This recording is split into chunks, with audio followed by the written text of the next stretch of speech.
can I just say, them feels.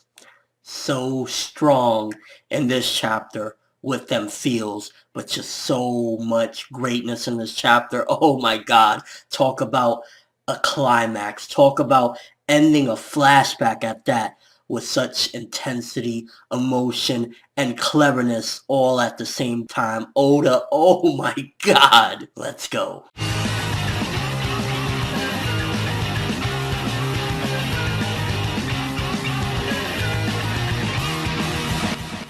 So for starters, I think one of the things that this chapter definitely brought forth is kind of confirmation on Trebol's role being a lot larger than we previously thought, because for starters, it looks as though the gun that Dolphy used to kill his father, and possibly even Rocinante, and that same gun that he was wielding around in Dressrosa that he shot the shit out of Law, was from Trebol. So it's almost fitting, very fitting at that Trebol will be in the final fight with Doflamingo versus Law and Luffy, because he's been there from day one, and it's almost as if he's not coercing him. It's not like Doflamingo being controlled in any which way or manipulated, but he is having a great input because he was like, oh, you want revenge, and he was the one that gave him the gun. So Trebol is a lot bigger to the story than I first thought. I first thought, okay, you know, he's just one of the executives, yeah, he has some weird power, and that's about it. But this flashback blew it open, and I'm like, wow. I mean, in the beginning of this chapter, it almost seems as though we're already finding out that Doflamingo could have used the King's Haki when he was just a little kid. Like, when Trebol said, oh, he knocked them all out, it was his Haki, meaning that he could use the Conquerors Haki, and he was like, what, 8 in that flashback? Like, and Oda just knew how to tug on the feels. He knew how to tug on the heartstrings when he had that little panel, or that one panel, with Doflamingo's father saying, I'm sorry, Doflamingo and Rocinante, for being a terrible father.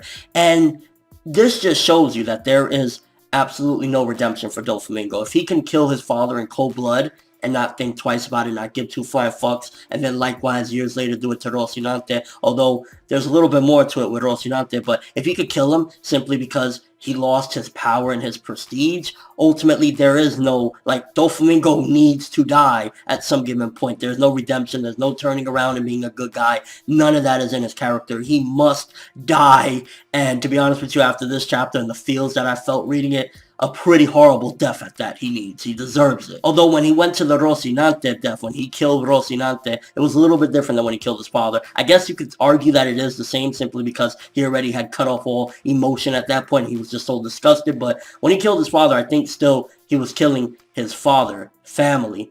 When he killed Rocinante, he called him a blood relative. I gotta kill a blood relative all over again, opposed to I gotta kill family. At this particular point in the story, killing Rocinante was killing a relative. It wasn't killing family, because his squad at this point had become his family. So it was a little bit different when he killed Rocinante, but yet again, just showing he's a cold-hearted bastard. And that was clear indication as to what made Rocinante become a Marine. I don't blame him for a bit. His fucking brother went psychopath, killed his father, and ultimately left him out in the wilderness. Now, did he run away from them? What the hell happened? How do you explain that to your brother at that point as well? Like, had to kill daddy. And the fact that it was Sengoku that found Rocinante, I'm sure somewhere along the line, Sengoku probably felt guilt for having Rocinante on this mission. I mean, out of everyone to put his own brother on a spy mission and all this, I mean, I'm sure that got to weigh hard on Sengoku. And one of the things in this chapter that I was just like, Oda, you're fucking genius, bro. You are a genius. If you didn't catch it, because there was a lot of subtleties to this chapter,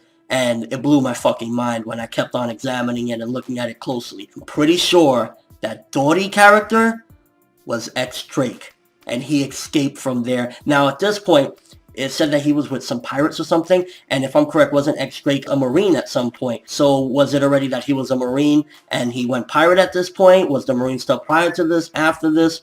We don't know at this point, but wow. The fact that he ran away from them, and they said, and again, this is assuming that this is ex-Drake. It looked like him. It had, you could kind of tell a little bit. The scar right here, I'm not 100% sure, but tying in two of the supernovas like they were in the same thing, and metaphorically it's like you cannot cage in a T-Rex, let's just be clear about that. But I just found that to be brilliant, tying it together, and at the same time it made me wonder, if he was the strong one, why did he run away constantly? Why was he just like really a scaredy cat at some given point? So many questions, even in that small instance talking about Dorry. But honestly, one of the things that stole my heart in this chapter, and I don't give a fuck, I am man enough to say that that got me almost to tear worthy. And we're talking about a character that was introduced 5 chapters ago, maybe a little bit more than that, in a flashback of somebody else's like backstory or whatever.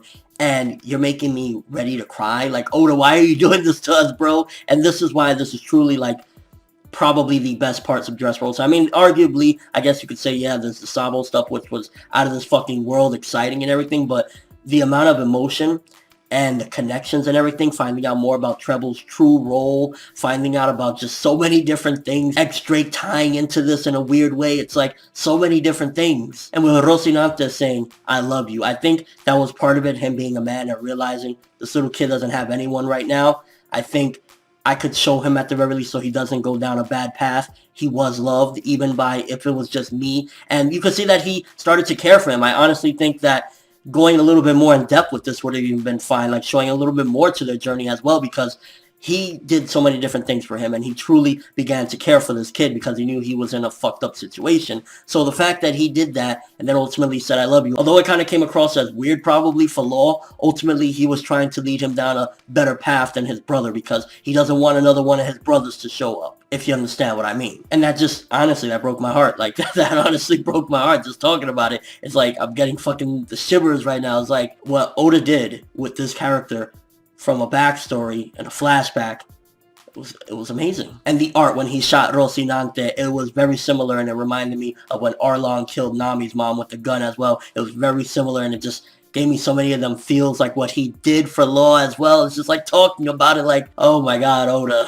Yo. And even to the very end, Oda tying in Rocinante's powers to do one last thing. This power that you would think, who the fuck would need that? Like this canceling out sound, who cares about that? But even then, still using it to drown out Law's cries and wails of just, you know, screaming in agony of what's happening to Rocinante. The fact that he was able to tie that in to his death in the last act, that he, like, how can you not say that's amazing? And in all honesty, brilliant chapter. At first I was thinking, you know, maybe 9, about 9.5, but I gotta give it the 10 because it went into as well kind of having a little crossover with Drake, and what the fuck was he doing at that time, just the feels and everything. Yeah, giving this one 10 out of 10. This was just honestly one of the best flashbacks in One Piece. I know there are some flashbacks, like you show me Robin's flashback and I will tell you right there, I will probably cry watching that flashback, but this is really up there with some of the best ones, and these are the reasons why we love One Piece. This is why the One Piece manga is just so amazing, because yeah, it'll give you the great exposition, the great world building, the awesome characters,